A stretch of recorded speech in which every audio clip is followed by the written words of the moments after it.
Hello everyone, मैं दीपक sir DLC education अड्डा में आप सभी का स्वागत करता हूं और डिस्कस कर रहा हूं सिंपल इंटरेस्ट का एक और प्रॉब्लम।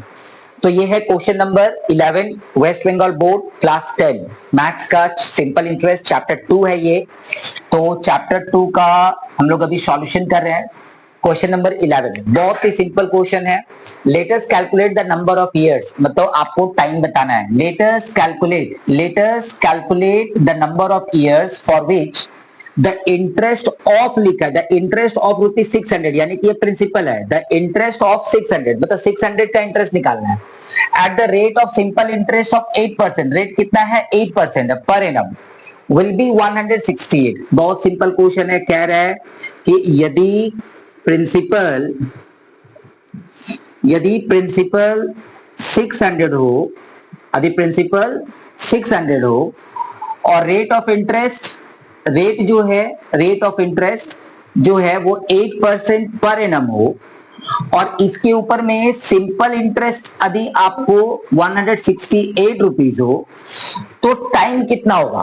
पहले मैंने बोला let us calculate the number of years. The number of years का मतलब ही यहाँ पे क्या कैलकुलेट करना है आपको बताना है टाइम, कि टाइम कितना समय लगेगा।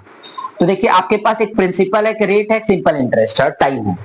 इसके साथ यदि हम चाहे तो बस एक सिंपल फॉर्मूला लिखेंगे जो कि सिंपल इंटरेस्ट का है। Simple interest is equal to PTR/100। ये फॉर्मूला यदि आप लिख लेते हैं तो देखिए आपके पास 4 वेरिएबल है। सिंपल इंटरेस्ट एक वेरिएबल है, प्रिंसिपल, टाइम और रेट 3 वेरिएबल, 4। इसमें से 3 दिया हुआ, एक निकालना है।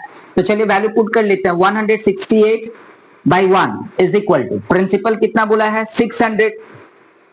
टाइम तो आपको निकालना है, रेट आपको बोला है कितना? 8% और डिवाइडेड बाय कितना है? 100। तो पहले ये 2 जीरो यहां से कट कर लेते हैं, ठीक है। इसके बाद हम लोग क्या करेंगे? इसके बाद t को रख लेंगे और 168 डिवाइडेड बाय 6 इंटू 8 कर देंगे। 6 इंटू 8 थोड़ा सा कैलकुलेशन करेंगे 8 का टेबल से, तो 8 2 जा 16, 8 1 जा 8, यानी कितना हो गया? 21/6।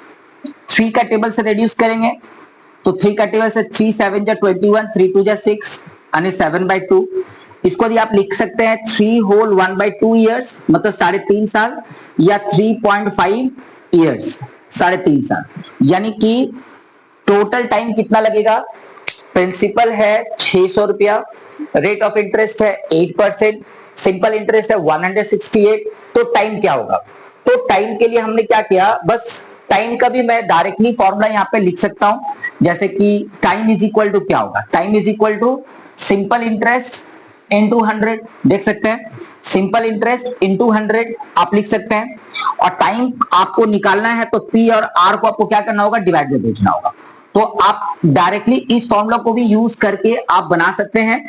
लेकिन यदि आप थोड़ा सा इक्वेशन के मेथड को सॉल्व करना जानते हैं तो आप इसको फॉलो कीजिए। हर सवाल के लिए same formula, simple interest is equal to principal into time into rate. ये था क्वेश्चन नंबर 11। अभी आपको करना क्या है?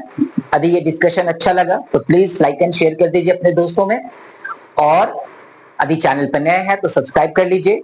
सिंपल इंटरेस्ट का सारा प्रॉब्लम क्वेश्चन नंबर वाइज आप मेरे प्लेलिस्ट में जाके देख सकते हैं। वहां पे हर प्रॉब्लम को मैं सॉल्व करके रख दे रहा हूं। तो मिलते हैं एक और नए प्रॉब्लम को लेके दूसरे वीडियो में। Thank you, bye bye.